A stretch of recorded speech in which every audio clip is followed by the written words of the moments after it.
Abre aspas.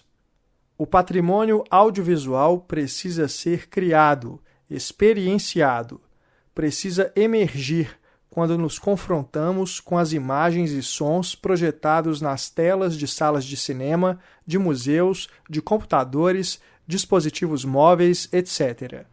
O patrimônio torna-se vivo quando pode ser visto, discutido, refletido, compartilhado, apropriado. Em suma, quando passam a ser incontornáveis e imprescindíveis em nossas vidas. Fecha aspas. Seja bem-vinda, seja bem-vindo ao Cinematório Café. 5, 4, 3,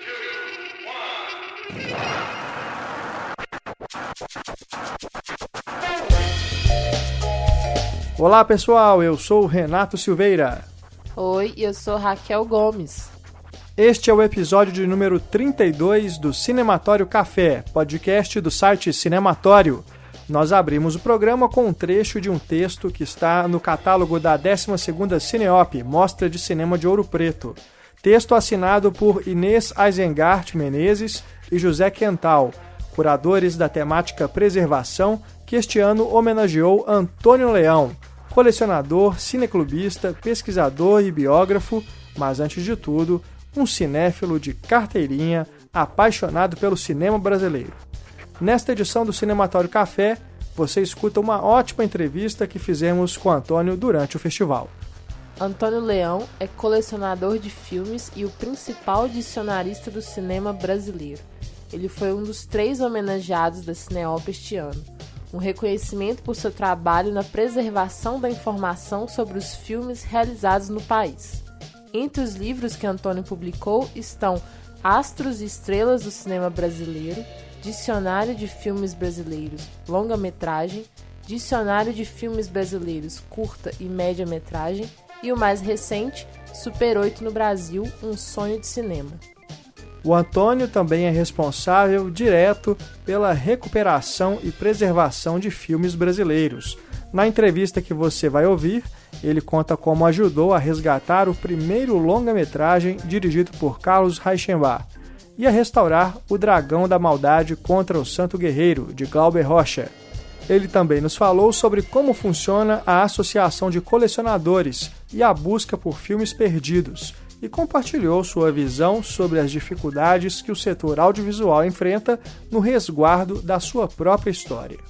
O papo rendeu bastante e esperamos que vocês gostem de ouvir tanto quanto nós gostamos de conversar com Antônio, essa figura admirável e um herói para o cinema nacional. Antônio, eu queria que você falasse um pouco sobre a origem desse amor pelo cinema, porque é uma relação que me parece curiosa, porque você trabalha com a economia, né, é a sua profissão de formação acadêmica, mas o cinema também é uma profissão para você, é um trabalho, só que de uma outra natureza. Você fala um pouquinho dessa origem, né? O que é que te move assim, pelo cinema, esse amor pelo cinema? Eu sempre fui, desde criança, sempre gostei de cinema. O meu tio ia lá em casa e projetava filmes de 16mm em casa. E esse amor começou a nascer aí. E eu tinha muita vontade de... Quando chegou a época de entrar para a universidade, eu tinha muita vontade de trabalhar com cinema, estudar cinema. Mas eu fui demovido pela família, né? Principalmente meu cunhado, que é mais velho que eu. Ele falou, não faz isso, você tem que fazer algum curso que te dê o sustento. Cinema não vai virar nada para você, tal. Você vai ficar aí catando lata, papapá. Aí eu resolvi fazer economia. Mas não era o que eu gostava. E eu vou te falar que foi uma decisão acertada, porque realmente para você viver de cinema não é fácil, né? Acho que eu estaria batendo lata até hoje. Aí eu fiz uma faculdade de economia na FAAP, e depois eu fiz várias pós-graduações, tudo, me especializei, e sempre trabalhei na indústria, na iniciativa privada, e é onde eu tiro o meu sustento.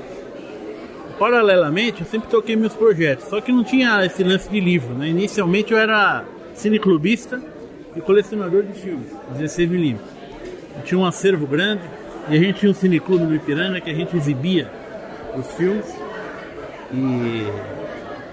E aí eu comecei a fazer eu sempre fui muito metódico, assim, muito organizado com as minhas coisas, né? Então, aí eu resolvi fazer um arquivo para poder ter informações dos filmes que eu tinha, porque nós estamos falando de mais de 40 anos atrás, né?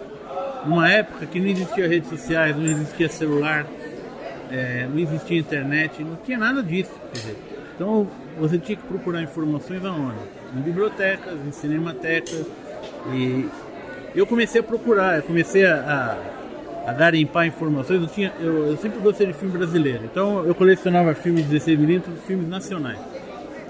E dentro do hall de colecionadores, eu era conhecido como o cara que gosta de filme brasileiro. Então o cara arrumava um filme, ele já me ligava, arrumei filme e tal, a gente trocava. Tem outro que gosta de western, outro que gosta de musicais. Eu gostava de filme brasileiro. Eu fui montando um acervo de filmes brasileiros. Pedaço de filme completo, que tinha, eu guardava. E eu não tinha informação desses filmes. Aí eu comecei a pesquisar em bibliotecas e tal, e não achava nada. Não tinha informação sobre os filmes. Agora, cinema americano tinha um monte. Livros, mais livros, mais livros, mais livros. Sobre diretores, sobre os estúdios, sobre não sei o que. Agora o cinema brasileiro não tinha nada. Nada. Zero. Falei, gente, como é que pode, né? Cinema tão rico como o nosso, né? Não tem informação. Aí eu comecei a fazer umas fichas. Eu mandei fazer umas fichas catalográficas. Antigamente tinha um negócio que chamava Cardex, que era antes da informatização, você tinha um arquivo que você punha aquelas fichinhas e era usado muito para controle de estoque nas empresas. Eu usei aquilo para fazer as fichinhas dos filmes. Então eu comprei um Cardex, que era um armário de aço grande, cabia acho que 2.000 fichas, né? E aí eu mandei fazer na tipografia as fichinhas e eu colocava todas as informações ali dos filmes, dos atores, filme brasileiro. Eu ia atrás, então saía no jornal, vai passar na televisão o Pagador de Promessa. Eu pegava aquilo lá, recortava, colava na fichinha, punha os dados, eu ia fazendo esse trabalho. Pra mim, a ideia era fazer pra mim. Só que a coisa foi se avolumando. Daí eu comecei a ter acesso a alguns livros. Por exemplo, o Alex Vianney fez um livro que chama Introdução ao Cinema Brasileiro, que é de 59. No final desse livro tem uma filmografia brasileira. Aquilo ali, quando caiu na minha mão, era um livro vermelho, capa vermelha assim, e era de um senhor que era do Clube do Faroeste. Ele me emprestou para eu tirar xerox, porque ele não quis me vender nem dar, né? Aí eu peguei e tirei xerox daquele livro, daí através daquele livro eu comecei a fazer as fichinhas dos filmes brasileiros. Aí aquele filme ia passar na televisão, ou ia passar no cinema, alguma amostra, tal, eu pegava e ficava fazendo isso. E aí eu cheguei a fazer mais de 5.000 fichas. Eu tinha 2 armários assim no meu quarto. E aí o arquivo começou a ficar tão grande que as pessoas começavam a me procurar para obter informações, até jornalistas me procurava, olha, eu tô com filme tal, o que tem? Eu pegava a fichinha lá, tinha tudo, né? Sobre o livro. Então, aí todo mundo, você tem que fazer um livro, você tem que disponibilizar esse material, né? Não pode ficar só aqui e tal. Foi aí que surgiu o meu primeiro livro, que é o Dicionário de Atores e Atrizes, né? Astros e Estrelas do Cinema Brasileiro. Aí eu fiz 1.400 biografias de atores em cima dessas fichas minhas. Mas eu fiz também, eu consegui o patrocínio da Fundação Nestlé, na época, em 98, e fiz também sem pretensão nenhuma de fazer o segundo, o terceiro, não tinha essa ideia na cabeça, sabe? Eu queria projetar meus filmes, colecionar, aí, o meu barato era esse, frequentar cineclubes, né? Gostar muito de ver filme de arte. Então eu ia no Cineclube Bexiga, aquelas sessões malditas da meia-noite, né? E quando eu lancei o livro fez um tremendo sucesso no meio cinematográfico, né? Não assim, público em geral, mas no meio cinematográfico, porque caiu que nem uma luva. Aí os caras começaram, aí você tem que fazer um outro livro, daí eu continuei, aí eu me empolguei, né? Aí eu me empolguei e foi assim que surgiu, que começou a coisa. Sempre a parte da minha profissão, sempre fazendo nas horas de folga, sábado, domingo, minhas férias, né? Sempre correndo atrás disso, porque sempre tive minha profissão, meu sustento da minha família. Eu nunca dependi disso, porque, pra falar a verdade, eu em 96 eu me desliguei de uma empresa que eu trabalhei muitos anos. E eu falei assim, eu vou viver de cinema. vou começar a dar palestra, vou dar aula. Quase morri de fome. Falei, quer saber? Não vai dar certo esse negócio não. Tinha uma palestra aqui, daqui a pouco tinha outra para daqui um mês, né? Dava aula de pós-graduação, essa semana tinha, semana que vem não tinha. Falei, eu tava acostumado com o salário, né? Todo mês tinha o salário, então eu falei, não vai dar certo. Filho, né? Filho pequeno. Então cheguei à conclusão que realmente não dava, né? Daí eu peguei e voltei a trabalhar. Então é isso. E eu queria que você falasse também sobre a atividade de colecionar, porque antes de tudo, né, como você disse, você começou como colecionador, né? Você é um cinéfilo antes de tudo. E hoje em dia, quem coleciona filme compra DVD, compra Blu-ray, tem um mercado para isso, né? Tem edição de colecionador. Mas na sua época, quando você começou, não tinha nada disso. Como que era essa atividade? Como que você enxerga hoje esses novos colecionadores? Hoje é mais fácil, né? Hoje você vai no YouTube, você baixa um filme, é um filme francês dos anos 30, sem legenda, você vai lá e baixa. Filme brasileiro, né? Tem um filme que chama Pão de Açúcar, foi feito em 62, foi feito no Brasil, é um filme americano feito no Brasil, com atores brasileiros. Eu nunca consegui ver esse filme. E eu tinha as informações dele no meu livro, mas eram informações que eu não tinha conseguido checar. Quando foi agora, um mês atrás, eu entrei no YouTube e o filme tá lá, disponível. Assisti o filme inteiro, que eu nunca tinha assistido, né? Então, são coisas diferentes. Na minha época, existia um mercado marginal no cinema, no filme 16mm. Porque o 16mm, ele funciona assim. O cinema profissional é 35, era, né? Vamos falar na época, 35mm. O que o produtor fazia? Ele fazia 20 cópias em 35, fazia 5 cópias em 16. O que era essa cópia em 16? Era para passar em clubes, para passar em igreja, para passar às vezes em casa, porque existia, as pessoas tinham um projetor em casa. Então o cara, mesma coisa que você ia hoje comprar um telão, o cara comprava um projetor de 16mm, quem tinha dinheiro. Era um hobby para quem tinha poder aquisitivo. Então o cara comprava um projetor, ele alugava esses filmes, ele alugava para passar em casa. Então ele alugava um filme na sexta-feira e tinha que devolver na segunda. Aí ele chegava no final de semana, projetava o filme para a família. Quer dizer, e fora isso, existiam as produtoras, por exemplo, séries de televisão. Então passava lá Bonanza, Perdido no Espaço, aquelas séries todas. Aí censura dura 5 anos. Então o produtor fazia as cópias em 16mm, porque a televisão era tudo 16mm na época. Então fazia as cópias dubladas para passar na televisão. Durava 5 anos a censura. Quando terminava a censura, o canal de televisão não se interessava mais em renovar o contrato. Aí essas cópias voltavam para a produtora. A produtora não tinha espaço para colocar. O que ela fazia? Mandava destruir. Então tinha vários jeitos. Tinha um forno. Em São Paulo tem um forno da prefeitura que é um buraco enorme que você paga uma taxa e você vai lá e queima, né? Então você tem lá uma tonelada de papel que você quer destruir. Você não quer, você vai lá, paga uma taxa, joga naquele buraco e queima. Isso existe até hoje. Os caras jogavam filme lá, entendeu? Carretas de latas de filme jogava lá para queimar. Ou então fazia vassoura. Tinha uma fábrica que fazia vassoura. O cara pegava um filme, passava numa máquina, cortava bem que nem um fio de cabelo e fazia vassoura, aquelas vassouras de pelo. Vassoura de pelo. Era feito de filme, né?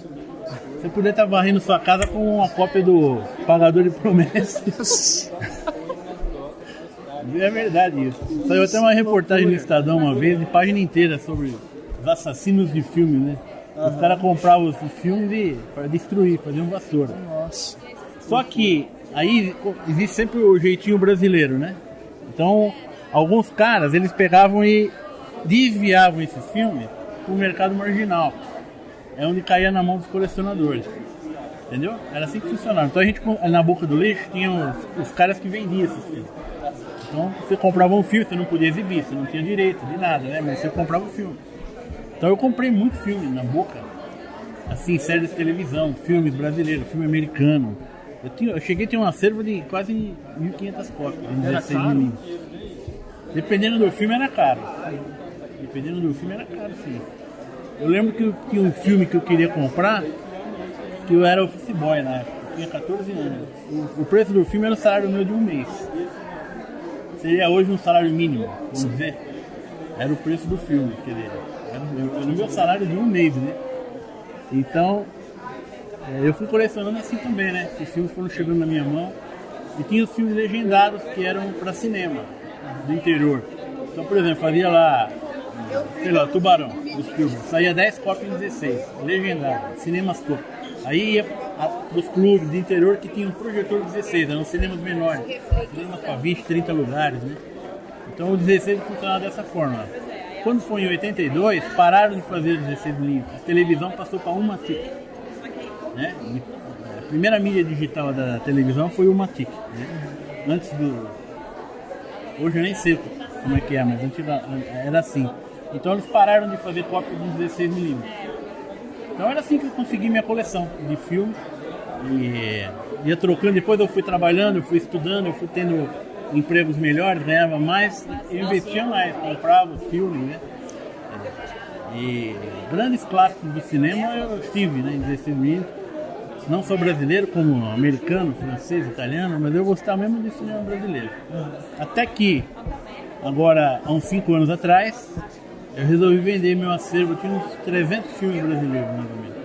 Eu resolvi vender para a FAAP, porque eu não estava tendo mais condição de cuidar, né?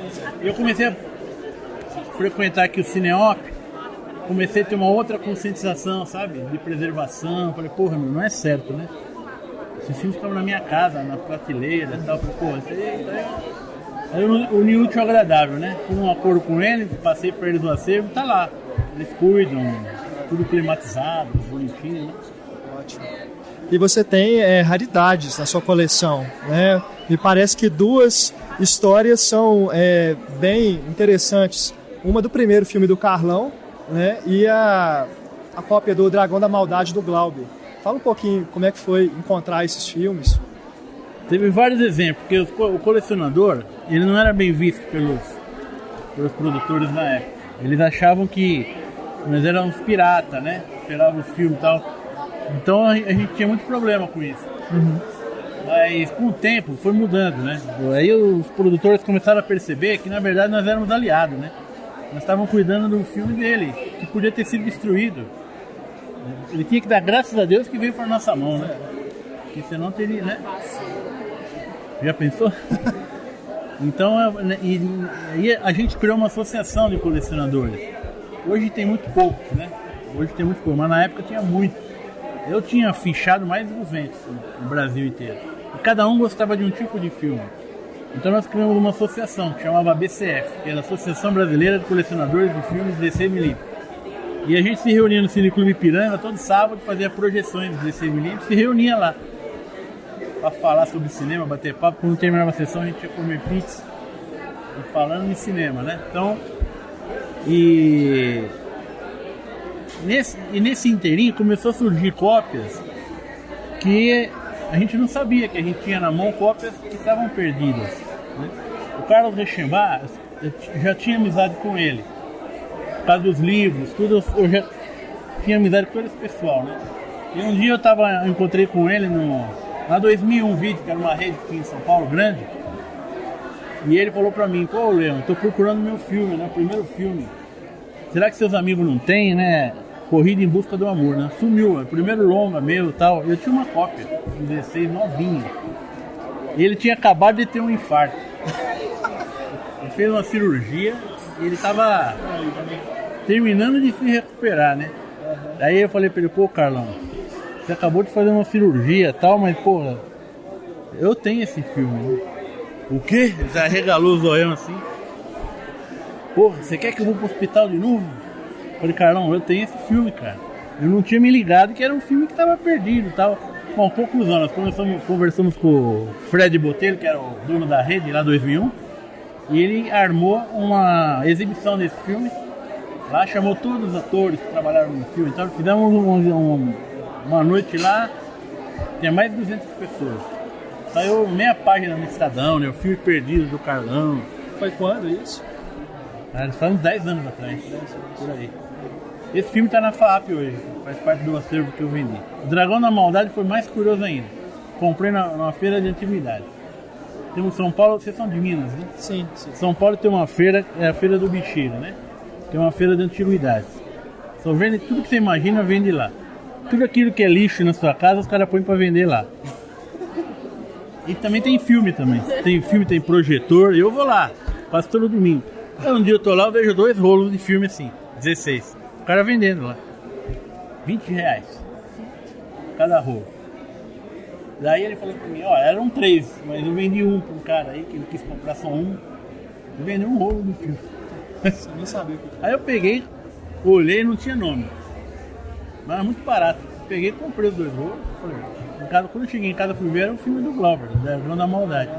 E era uma cópia de festival que ela tinha legenda em inglês. Era uma cópia feita para festivais internacionais. E eu peguei e guardei isso aí. Um dia eu tô lá em Goiás, lançando um livro em Goiânia. Tava a dona Lúcia, mãe do Glauber, e a Paloma, a filha. Estavam lá lançando o DVD do Terra em Trânsito. E aí ela foi falar do DVD, ela falou, olha, nós estamos recuperando o Dragão da Maldade, mas está faltando algumas partes do som. Se alguém souber, papapá. Na hora eu... Aí depois eu falei, Paloma, eu tenho 2 rolos em casa, 16mm. Falei, o som tá perfeito.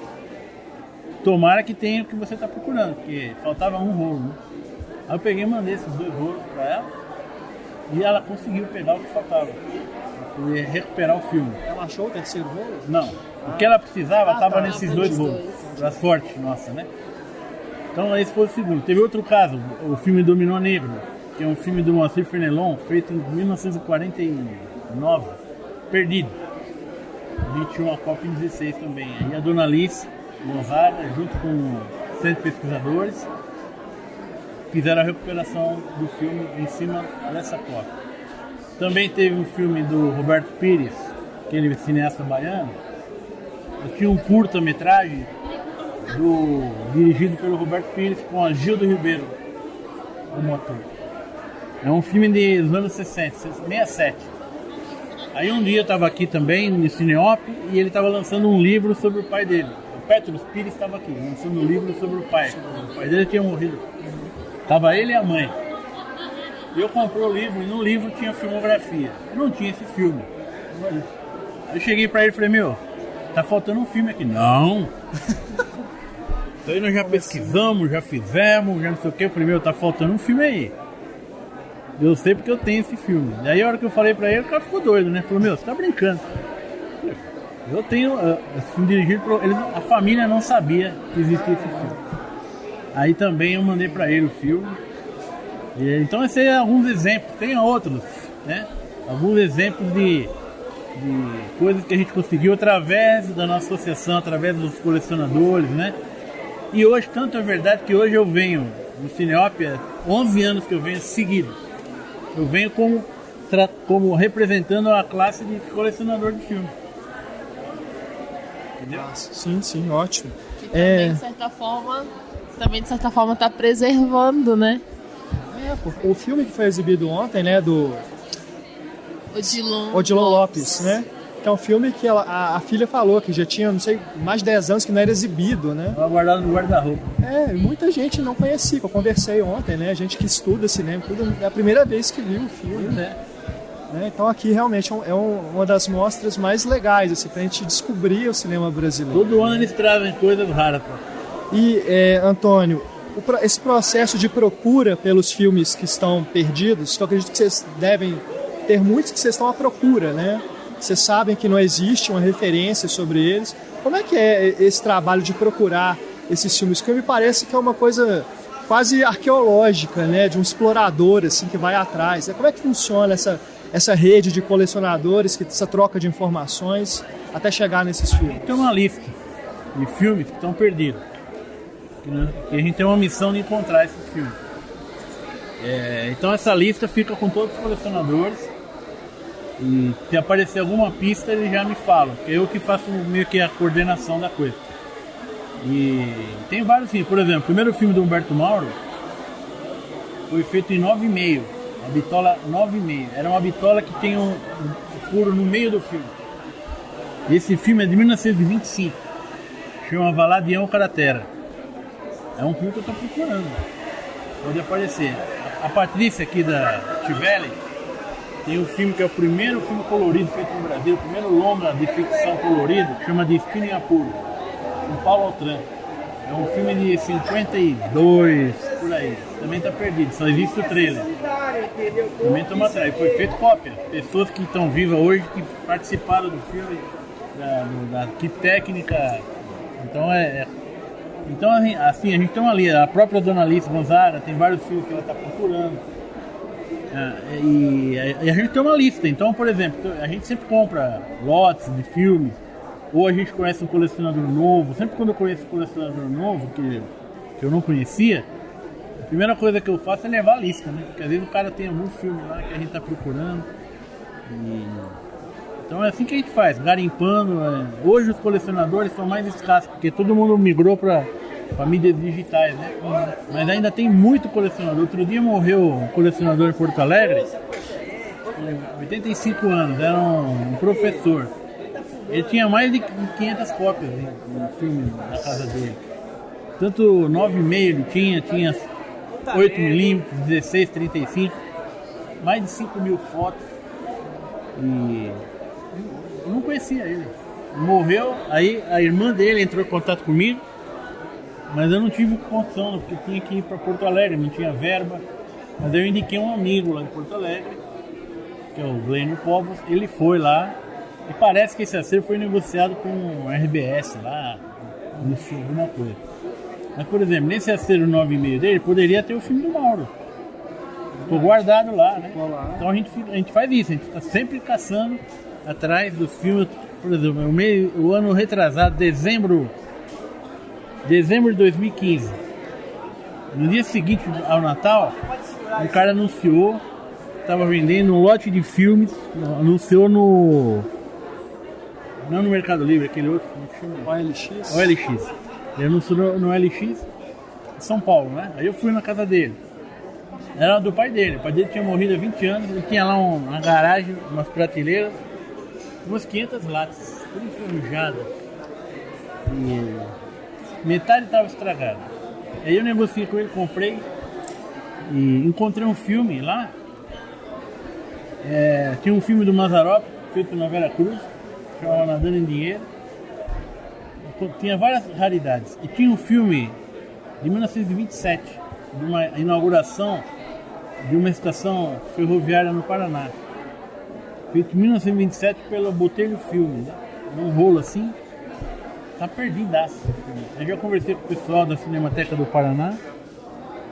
E provavelmente eu vou mandar o filme para eles lá, o acervo deles, ou para a Cinemateca. Estamos resolvendo ainda. Então tá sempre aparecendo pessoas vendendo, pessoas que colecionaram, ou colecionadores que estão migrando para mídias digitais, que querem vender. E nessa a gente sempre encontra alguma coisa, né? Com relação ao seu trabalho com os dicionários, né, a preservação da informação, que eu achei um conceito muito interessante, importante também. Por que essa atividade ela é tão pouco exercida no Brasil? Porque as pessoas não dão a devida importância, né? Essa que é a realidade.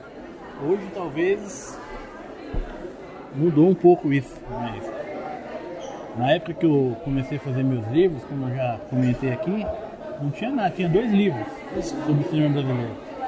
2, do Alex Viana e um do Araquém Campos Pereira Júnior, que era um cara de Santos que fez um livro datilografado, que não tinha apoio, mais nada.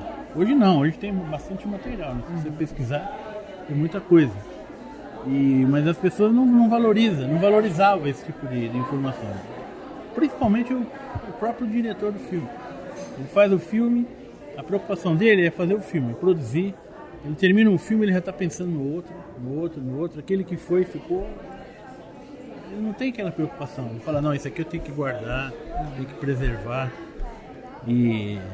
Então acontecia muito do cara guardar o filme no guarda-roupa, na casa dele. Aí tem uma enchente, alguma coisa, ou ele vai mudar para uma casa menor, ele pega aquele filme sabe, aquilo é do pai dele, essa aqui é do meu pai. Às vezes tem um filme dos anos 20 que o pai dele fez, raríssimo, que ele pega e joga, vende por quilo, né? Então, não tinha essa consciência. Hoje mudou. E hoje também está mais fácil. Com as mídias digitais, está mais fácil. Hoje você faz um backup, né? Você vai ter até seminários aí, técnicas de você duplicar o filme, fazer backup e tal. O filme físico era muito mais complicado, porque você tinha que ter um espaço físico apropriado, você tinha que ter produtos para você passar no filme, você tinha que estar sempre projetando, quer dizer, todo um cuidado que você só tem numa cinemateca, você não tem isso em casa, né? Então é isso, né? Quer dizer, eu acho que hoje, principalmente com o Cineop, com a BPA, que nesses 10 anos vem trabalhando esse tema preservação, a situação mudou muito. Que eu acho que daqui para frente, os filmes novos que tá vindo, a gente não vai ter esse problema mais. Acredito eu. Nós temos que cuidar do que ficou para trás, né? Tem muita coisa se deteriorando, que não tem verba, né? Tem muitas cópias aí que precisam ser preservadas, precisam ser restauradas, mas não tem verba. Custa caro. O governo tem que investir nisso, dar apoio. A Petrobras apoiava muito, mas agora com essa crise toda, não tem mais. Então o pessoal não tem verba, né? Eu conheço vários produtores que tem os filmes aí estragando. Na própria Cinemateca, estragando, quer dizer, é a única cópia. E o cara, se ele não salvar aquilo lá, ele perdeu o filme, né? E às vezes não tem verba. Então existe muito isso também. Às vezes não é só a pessoa quer fazer, mas não tem dinheiro. A dona Alice Gonzaga é um exemplo, né? O que ela fez, os filmes que ela conseguiu recuperar da Cinédia, mas ela tem um lobby grande, porque ela é muito conhecida. Tal, ela tinha mais facilidade para conseguir as verbas, né? Mesmo assim, tem muito filme que ela não conseguiu fazer, né? Acho que a gente tem que cuidar disso agora. Cuidar do que ficou para trás. Em relação ao seu trabalho com os dicionários, como é que funciona a atualização dos dados e se você pretende disponibilizar isso online também, né? Parece que tem um projeto de um portal, não tem? Sim. Olha, eu faço assim, eu faço um livro e depois eu parto para um outro, vou fazer um outro projeto. Aquele outro fica parado. Eu não tenho tempo hábil porque eu trabalho sozinho nisso. E tenho, como eu disse, tenho minha profissão, eu não tenho como ficar atualizando. Então, por isso que eu queria fazer um portal. Eu queria ter um aporte oficial para eu fazer um portal e disponibilizar todos os meus livros para consulta. E aí sim atualizar, corrigindo, né? E incluindo informações, botando filmes novos. Aí num portal seria maravilhoso fazer isso. Por enquanto, não tem, né? Então eu tenho os livros, eu uso a minha base de dados, eu tenho uma base de dados em casa, mas só que não é em forma de, não é em forma de banco de dados, né? É tudo em Word, em PageMaker, essas coisas, né? Mas eu faço as pesquisas, eu filtro todo o meu trabalho que eu faço de pesquisa, eu tenho tudo ali, né? Mas eu gostaria de disponibilizar isso, mas para isso seria um projeto monstro aí, teria que redigitalizar todos os meus livros em forma de banco de dados. Eu teria que montar uma equipe de trabalho, seria um IMDb brasileiro. Esse é um projeto que eu tenho, um sonho que eu tenho de fazer isso. Porque, conforme eu disse na mesa que eu participei ontem, isso é uma pura verdade. Os técnicos que fazem os filmes, eles não são mencionados. Você não acha informação. Você procura lá, vai aparecer o diretor, fotógrafo, montador, no máximo. O resto não. E às vezes você tem uma equipe de 100 pessoas que faz o filme. Então, eu gosto muito de informar toda a equipe, até o motorista. Tem o motorista, aquele cara que pega o carro, que leva a equipe para lá, para cá, vai buscar material. Também tem a sua importância, né? Ele também fez parte daquela equipe que fez o filme. Então essa classe não é valorizada. Então, fora esse portal, eu tenho outro projeto que é fazer um dicionário de técnicos do cinema brasileiro. Talvez seria um livro de 2 volumes, porque é muita gente. Mas fazer um dicionário com esse pessoal, né? Prestigiar esse pessoal. Então você vai procurar lá um técnico de som, você vai lá naquele dicionário e procura, você vai achar a filmografia dele e tal. Esse é um outro sonho que eu tenho. E a gente vai trabalhando em cima desses sonhos aí, né? Eu lá na rádio, no meu programa, nos fins de semana, a gente coloca trilhas sonoras de filmes brasileiros.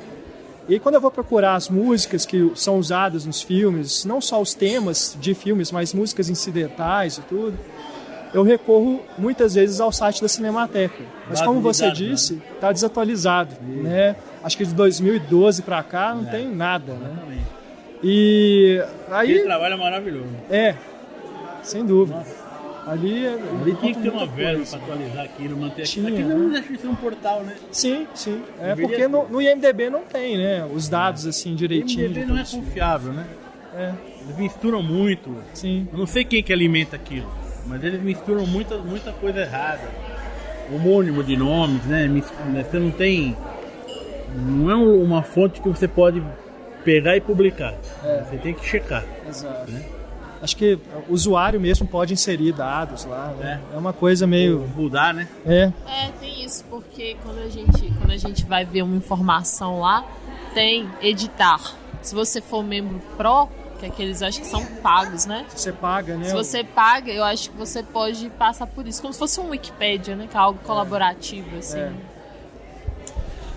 A respeito do seu último livro, sobre o Super 8, você viabilizou ele por meio de um financiamento coletivo, né? Como é que foi essa experiência e por que essa opção? Foi mais fácil de conseguir a verba para fazer o livro?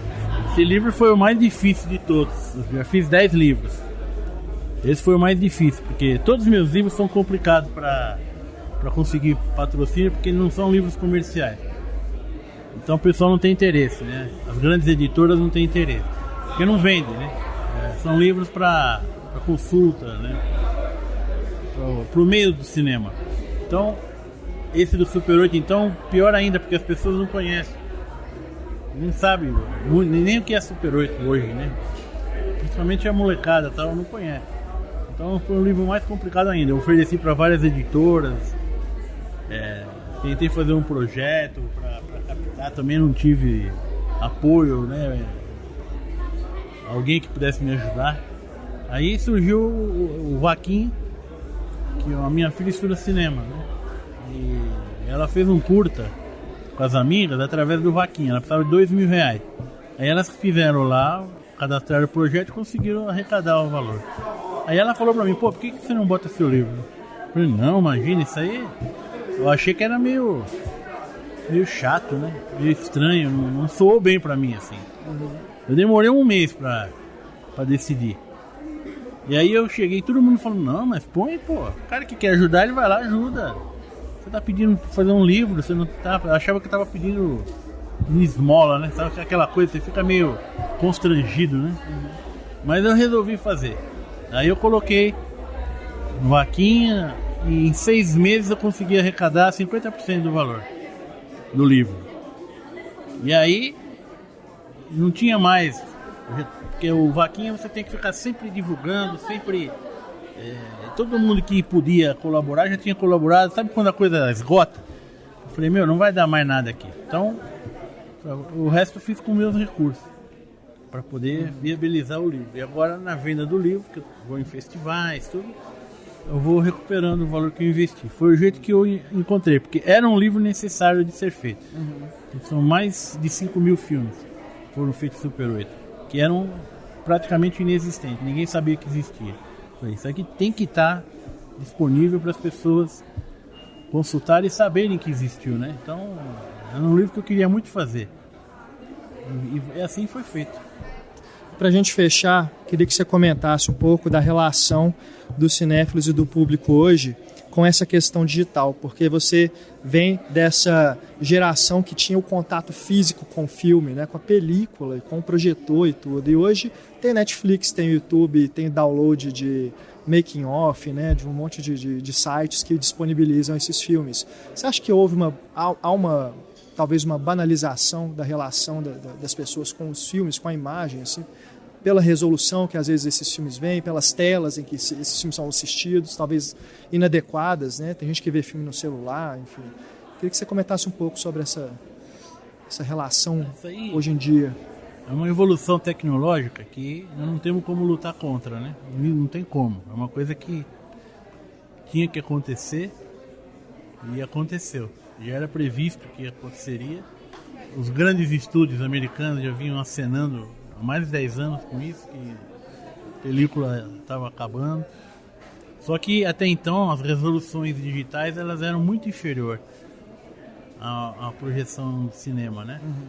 Mas eles conseguiram chegar num estágio que praticamente não tem diferença mais. É muito pouca diferença. E aí não viabiliza mais você fazer um filme com negativo. Quer dizer, primeiro que é caro, segundo que você tem uma perda muito grande de negativo, que você... Normalmente o cinema trabalha com 5 por 1. Então você imagina, você vai fazer um filme de 1 hora, você tem que filmar 5 horas, quando era película, para aproveitar uma. Então você tinha que comprar negativo para 5 horas. Né? Hoje no digital você está errado, você apaga, faz de novo. Então era difícil fazer cinema por causa disso, porque tinha um investimento muito grande. Aí não tinha equipamento, né? No Brasil não tinha acesso aos equipamentos de última geração, por causa das leis, né? Protecionismo antes do Collor. Então eu acho que essa mudança que houve foi uma mudança que era necessária. Agora a gente tem que entender, são 2 grupos de pessoas. É o cara que filmava em película,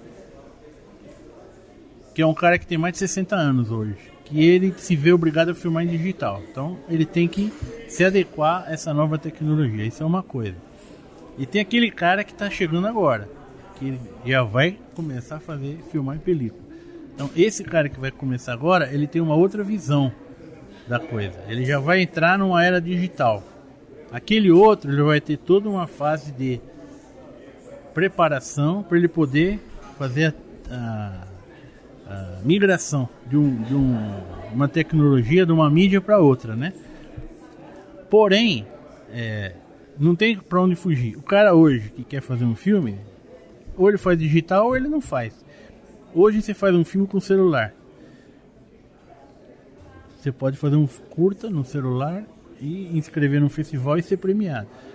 Agora, nesse contexto todo, aconteceu a banalização da informação. Isso vale não só para os realizadores, mas também para a informação, né? Para os pesquisadores, que banalizou a informação. Então você tem às vezes uma informação, 2, 3 informações diferentes, ano de nascimento. Às vezes no IMDb fala um ano de um ator, e às vezes no outro site fala outro, no outro fala outro. Você não sabe qual que é verdadeiro. Você tem que ir atrás do cara ou da família do cara para poder checar e saber. E também no cinema também é a mesma coisa, quer dizer, aumentou a possibilidade de fazer cinema, aumentou a demanda, cai a qualidade, né? Essa é uma regra do mercado, né? Quanto maior a oferta, menor o preço. Então, quanto maior a oferta de filmes, quer dizer, maior a chance de você ter uma qualidade inferior. Porém, você não pode deixar de reconhecer que aquele cara que fez um filme ruim, ele fez um filme. Ele teve a boa vontade de fazer um filme. Ele vai fazer um outro, que pode ser melhor que esse primeiro. Ele vai fazer um terceiro, vai fazer um quarto. Ele pode fazer 10 filmes ruins, mas ele também pode chegar no 5º filme e fazer uma obra-prima, né? Ele vai se aprimorando. Talvez se esse cara tivesse há 10 anos atrás, ele não conseguiria fazer nem o primeiro, porque ele não teria dinheiro para fazer um filme em película, né? Então eu acho que isso aí é uma consequência que teria que acontecer, da natureza, né? E da natureza, da evolução tecnológica, e a gente tem que se adaptar. Eu me adaptei bem a isso aí. Para mim foi ótimo, porque no livro do Super 8, por exemplo, tenho lá 1000 biografias, pelo menos 10%, umas 100 eu achei no Facebook, né? O cara fez um Super 8 em 75. Você nem ouve falar que o cara existe, ninguém conhece o cara. Eu vou lá, boto lá o nome do cara, aparece o cara. Eu falo, pô, será que é ele? Aí eu vejo um cara velho e tal. Aí se eu pego lá as informações do cara, você já começa a linkar. Manda uma mensagem pro cara: escuta, você fez? Eu fiz. Pronto, achou o cara. Aí você tem um filme cadastrado do cara. O cara fez 10 filmes. Aí o cara te passa os outros 10, os outros 9. né? Então pra mim foi ótimo, né? Eu me adaptei bem, só que é o que eu tô falando, você tem que checar. Eu acho que o que acontece é isso aí. O que tá faltando, eu acho, que é uma coisa que pouca gente comenta, é fazer o filme chegar ao público, filme brasileiro. Isso é um problema crônico que nós temos. Está se produzindo 200 longas por ano. Mas quantos filmes chegam no cinema? 10? 20? O da Globo Filme chega. Porque eles têm já o convênio com as majors, né? Com a Cinearte, com a Playart e tal, então chega. Os outros não. Então tem cara que faz o filme e o filme fica na prateleira. Fica lá esperando e às vezes nem consegue exibir. Quando entra em exibição, fica uma semana e sai. Então os nossos jovens hoje, eles vão no cinema para ver filme americano. Porque não tem acesso aos filmes brasileiros. Tem acesso aonde? Em festivais. E o curta é pior ainda. Porque o curta não vai mesmo. O longa ainda tem uma chance do cara... Se o filme ganhar muito prêmio, festival tal, ele consegue lançar, né? Agora curta, mas nem vai. Não tem, não existe. Então esse é um grande problema nosso. Que você produzir muito, não tem problema. O próprio mercado vai filtrando o que é ruim, o que não presta, o que é bom. Isso é uma coisa que vai acontecer naturalmente. Agora o problema é que as pessoas não têm acesso. Então você vai conversar com um jovem hoje, com um estudante de cinema, o cara fala assim, eu não gosto de filme brasileiro. Você já viu o filme brasileiro? Eu não vi, mas eu não gosto. Entendeu? Sem conhecer. Sem conhecer. Então os professores das faculdades, minha filha faz cinema na Senac São Paulo. Inclusive tem o Kleber Eduardo, que é professor dela. Tem vários professores que são meus amigos. Esses professores, eles estão mostrando para os alunos as grandes obras brasileiras, né? Outro dia minha filha tinha que assistir o Limite, do Mário Peixoto, né? Como trabalho de faculdade e tal. Então na faculdade os professores procuram passar a história do cinema brasileiro, os filmes. Agora, fora isso não, porque nem todo mundo faz faculdade, né? Então eu acho que esse é um grande problema que nós temos. Um problema muito grave, que é a distribuição. Hoje no Brasil nós temos 2.200 salas. 99% em shopping, né? Cinema de rua não tem mais. Essas 2.200 salas são dominadas por 3 majors americanos. Quando entra um blockbuster, entra com 800 salas. Entra um Harry Potter, um Homem-Aranha, uma Mulher Maravilha, não sei o que, entra em 800 salas. O Brasil inteiro. E vai. Aí todo mundo vai. Meu filho vai, minha filha vai. E o filme brasileiro, onde está? Está lá na prateleira. Paradinho, esperando. Não tem chance. Isso está errado. É isso que tem que ser trabalhado no Brasil. Além do lance da preservação que a gente falou, é a distribuição. Fazer esse filme chegar aos brasileiros, para eles conhecerem o que está sendo feito. Nessa missão, nesse lance aí, os festivais têm uma missão importante. O festival traz esses filmes, né? Mostra. Então as pessoas que vão em festivais, tudo acaba vendo esses filmes. Agora, quem não frequenta festival não vê. Então esse é o grande problema nosso, que eu acho que a gente tem que conversar, tem que se tratar isso. E a sua filha fazendo cinema, como é que você vê isso? Né? Minha filha, eu tenho 3 filhos, né, na verdade. Minha filha mais velha, ela é publicitária, foi para outra área, não tem nada a ver. O meu filho está estudando engenharia. E a minha filha mais nova, que está aqui comigo, no Cineop, ela puxou mais para mim. Ela gosta de cantar, né, ela canta muito bem, né, ela faz teatro e está estudando cinema. Então é a única que foi para essa área, assim. Então ela curte muito, ela adora filme antigo. Eu empresto pra ela, pai, você tem aquele filme tal brasileiro lá do Rio 40 Graus, que eu tenho um acervo legal em DVD, né? Aí eu empresto pra ela ver tudo. Então, por quê? Porque na faculdade os professores pedem, né? Então ela já tá com essa cabeça, ela tá sendo formada nessa cabeça de valorizar o que é nosso. Agora, a maioria dos jovens não tem essa cabeça. Então...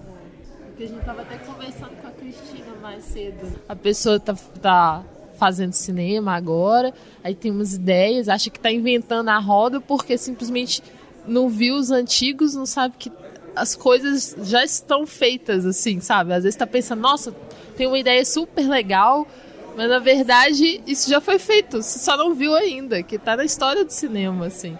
Ela comentou sobre isso. Então, é mesmo muito importante, né? Principalmente para pra gente criar essa cultura de valorização. Talvez seja até um pouco por isso que é tão defasado, né? Porque as pessoas não conhecem, realmente. Produção do filme, nós evoluímos muito. Nós estamos produzindo muito.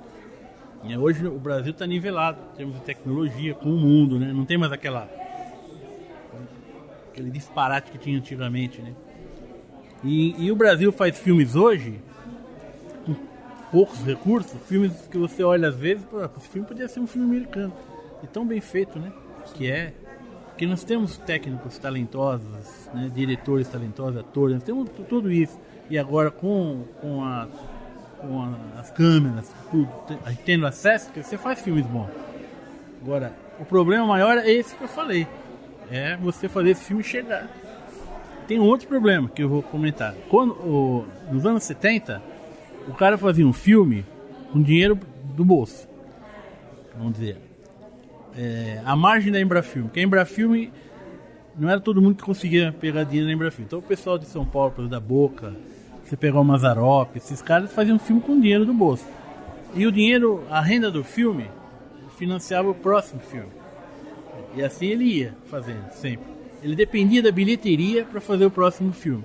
Com as leis de incentivo, isso aí mudou. Porque quando você entra com um projeto, por exemplo, você entra com um projeto de 1 milhão para fazer um filme. Esse projeto prevê, você faz todo o orçamento do filme. Então você coloca lá, sei lá, 1 milhão, 200 mil para pagar o cachê dos artistas. Não sei o que de equipamento, não sei o que para aluguel de câmera. Você vai pondo. E tem um cachê do diretor. Eu não sei se é 10%. Então, o diretor, quando ele faz o filme, ele já ganha aquele cachê dele. E esse filme é feito através da renúncia fiscal, né? As empresas investem e deduzem no imposto, tal, que é a famosa Lei Rouanet. Aí o filme fica pronto. O diretor, ele já ganhou o dele. O filme já está pago. Então, é lógico que ele quer que o filme seja exibido. Mas também se não for, não tem problema, ele já ganhou dele, ele já está entrando com outro projeto para fazer o próximo, mudou. Antigamente o cara tinha interesse que o filme ia para as telas porque ele dependia daquilo para fazer o próximo filme, né? Então isso é uma coisa também que mudou muito nesse aspecto, né? Porque o filme já termina pago, né? O cara presta conta, tá lá. Se o filme estourar, ótimo.